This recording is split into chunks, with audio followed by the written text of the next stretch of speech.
Welcome to a series called He Trains My Hands for War, where we're going through the book of Joshua, verse by verse, to get a deep understanding of what it means to be part of a nation of people who are all fighting a war that God is directing, and they're following His orders to the T, and the consequences of not following His orders.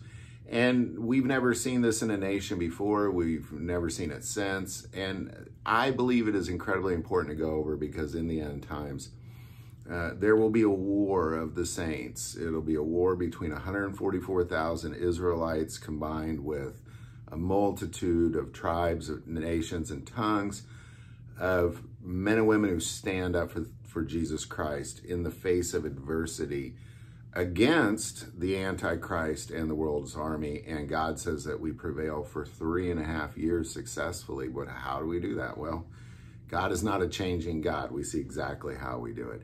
And last time what we saw is after the fall of Jericho, God demanded that everything be burned to the ground, except for the things of value be brought into the house of the Lord. But one single guy decided not to do that, and we're going to see the consequences of that. Now, we're talking a lot of people here, so to be able to, the fact that they just had one guy, I think is pretty good. But as we see, anything other than perfect is not good for God when it comes to warring on His behalf. So we'll just pick it up in Joshua 7, verse 1.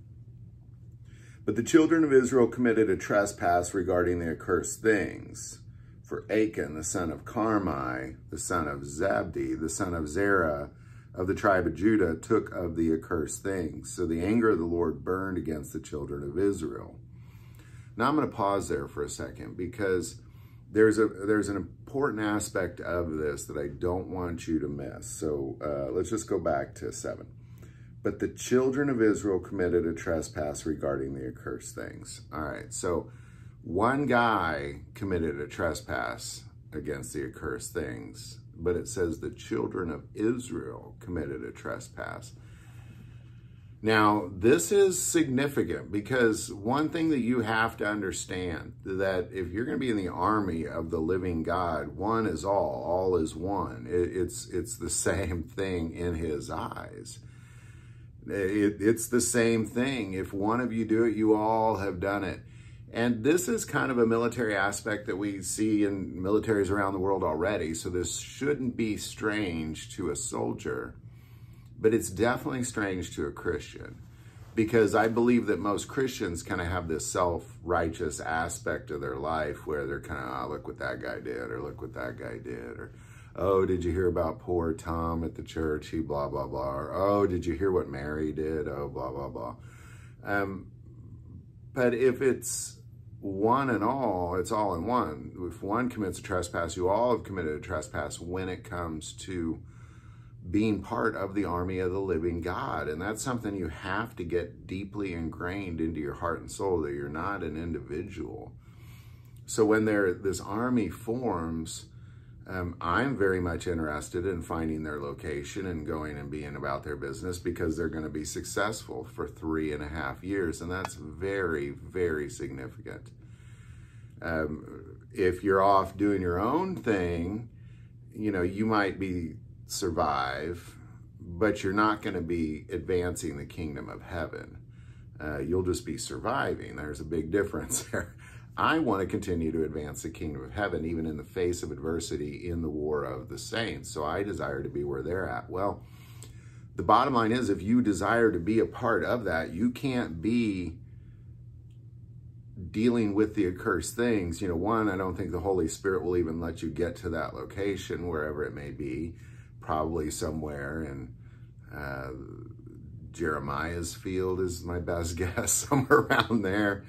But wherever that location is, you can't be a part of that. Like, the earth will literally consume the enemies of those people as they try to approach wherever this place is. So it's very important that if you want to be a part of that, that you can never take of the accursed things, because you will curse the entire camp.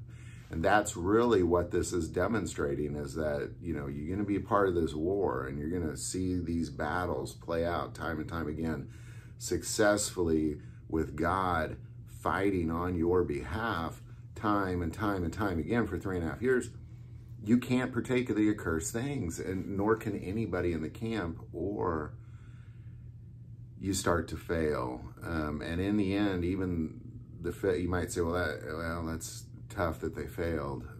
Well, it ultimately leads to your death is what it leads to. So let's just keep going. But the children of Israel committed a trespass regarding the accursed things. For Achan, the son of Carmi, the son of Zabdi, the son of Zerah, of the tribe of Judah, took of the accursed things. So the anger of the Lord burned against the children of Israel.